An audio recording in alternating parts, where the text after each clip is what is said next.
Hello everybody, hope you're doing well. Welcome to the second video of Friday. Being recorded on Thursday because I've got a lot of videos to make and prepare. One of those will be next week. Because I haven't done a very good job over the last couple of years, I'm going to work towards making a spread out on a spreadsheet mastery guide. Yes, I'm going to try and work on that and put that out on Monday when we get mastery loadouts, because this video is going to be focused on mastery loadouts.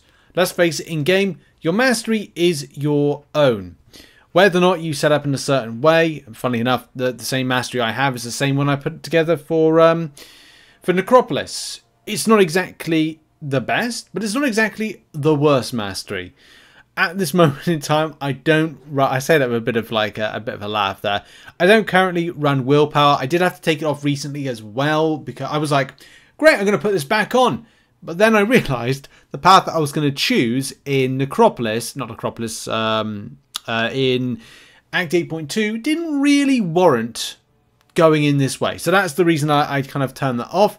But I will be turning it back on again, or at least looking at a certain mastery type where I'm like, okay, well, I'll use this for my mastery loadout.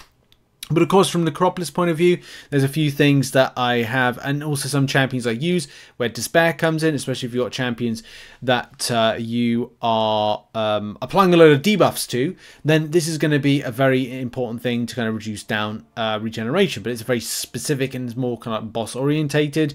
And of course, for a lot of champions that I have bleeds a lot, then, you know, deep wounds. But it's debatable whether or not I'm shifting away from that pattern. And the same thing with Assassin. Like, is it a bit overkill to have 5 in there? Could be more beneficial to save revives when it comes to Necropolis. But again, that is down to a personal preference. And my mastery is going to differ from your mastery as to what is key, essential, what you're going to want, stuff like that. But we get to the point of this particular video and this right here. So as a lot of you know, if you watched the live stream, Kabam did showcase the mastery loadouts. And that's something that I want to do in this video, is kind of like focus on that and also look at how you need to approach this, because from a feature perspective, it's really cool. So let's get right into the feature itself. So at the moment of time, you can see on the video, that's on screen right now, you can just set up your mastery how you see fit. Do bear in mind, depending if you've done the Necropolis or not, you might have an extra mastery point. That's something to mention. Right here in the bottom left-hand corner, you'll see the numbers. Numbers 1, number 2, and number 3. These are your loadouts. These particular loadouts you can name how you want. And when you choose these, click on these, like it could be a case, and as I've said in the past, what my plan is to have a general mastery that maybe I'll tinker around with and change. I'll have a arena unit farming mastery, which I switch from time to time. And mastery 3 will be that Alliance Wars defense mastery. Or it could be that I kind of pair off the general, maybe Alliance Wars defense, and I may go a different route. But I'll kind of explain that more in a video. So I think that's what's going to be my structure.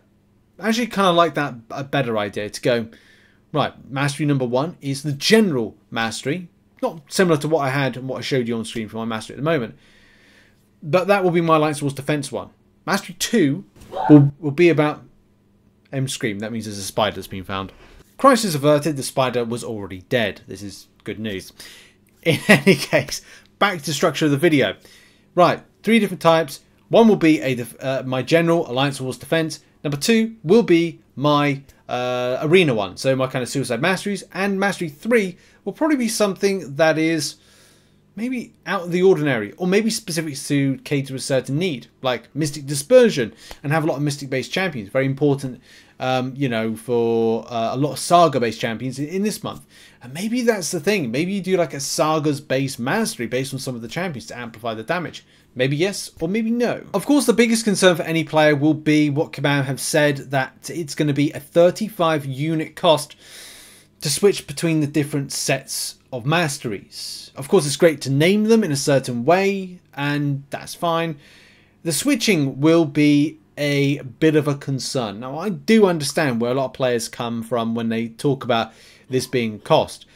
But I would stress that this is either going to be something that will benefit those that, like myself, they can find themselves doing a session of arena farming and find that they're getting a lot of units back from their investment or not. It could be a case you're doing a lot of milestones in one given sitting and getting yourself, I don't know, about 200 units, and getting yourself, you know, it costs you 35 units to switch to that particular mastery.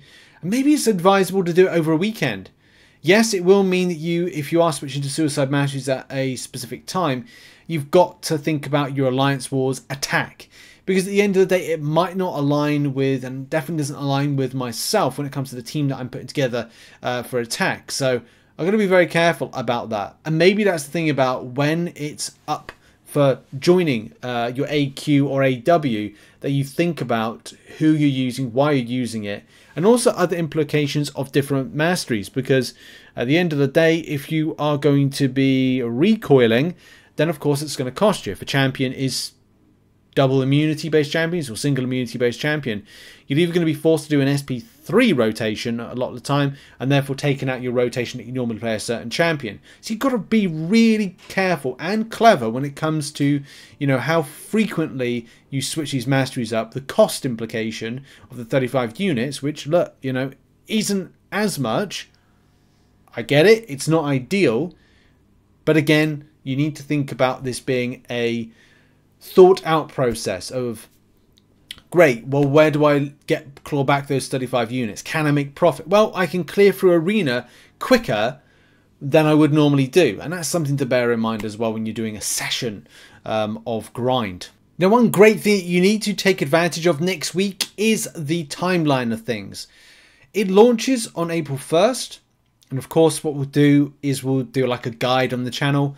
I want to try and do like a quick, like 5-minute type dissection-y type thing, and hopefully that will help out. From April 1st to April 8th, a free respec week will be done, so you can at least kind of get yourself at a point of being comfortable with what you're setting up and how. Because as I said, like I've in this video talked about methodology when dealing with this, and that is something that I will need to create a bit of structure, a guide to. So I'm going to work on that over the next, it's bank holiday time, so I'm going to be trying to work on as much as possible whilst I got this time. I was hoping to squeeze in a live stream, but I don't know if that's going to be possible because there's just so much dropping in the next few days, and I need to prep as well some stuff like, you know, side quest totals we need to do, a bit of fun videos, write some stuff, prep, you know, just all the usual things. And also the Alliance Wars Defense default checkbox will go live on April 10th. And do bear in mind, any of this could be bugged. There's a good chance of anything like this when it comes to Kabam, it could be bugged. I wish them well, I really do, because I really want to see this in. But as I said, you're going to have to really prepare for what that 35 units shifting, swifting, switching cost is going to look like to you, and how you mitigate that loss, which again I'm going to be covering in a video next week to talk about.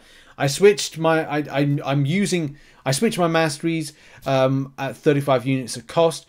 Is it worth it for the, you know, the switching? Because here's the thing, if you go from like your general like masteries and then go, right, well, I'll switch, it cost me 35 units, you've got to really do that for a longer length of time, because it's like, well, that's 70 units to go from one to the other to have a good kind of like working session to then go back. So that's something you're going to have to really kind of get your head around, because I'm like, okay, cool. Well, I mean, I kind of feel like I might have got it wrong when I'm talking about the idea of switching them up, going to do a session in, you know, arena, because at the end of the day, I have to guarantee myself at least 70 units if I have to rapidly switch back. But I don't know. Like, it could be more, it could be better. Like, I just don't know, because I haven't kind of like done that. But I've always wanted this kind of quick, lower cost switching element to it. And I'm sure in the long term, by looking at doing more arena farming, or unit farming, that I'll see a return. But it's difficult to say, isn't it? Like, is it going to be smoother, slower? Not, well, I don't think it'd be slower, but is it going to be like I'm going to get more from it? That's going to be the biggest point with all of this. So yeah, that was the feature. It does actually look, you know, the way that it's kind of been put together, it does look pretty good. It looks pretty straightforward. It does remind me of some other games where they have this particular like situation of you click and you go from various different types. I think Marvel Future Revolution had this. So it's kind of weird that like other games have been like newer and had this, and Kabam is kind of catching up the same way they've just got a Discord and stuff like that. But in any case, Kabam will be putting out a blog post as to the various different options of of like how you set up. You know, it's always interesting to see different, as I said, different kind of like setups as well. You know, this is a setup here from this player. It's like just a general setup of things, but it does apply that you need to kind of be more. It's a very unusual setup. Everybody's got their own specific type of mastery setup of what it gives back to you as a player, and you as what you want to achieve with it.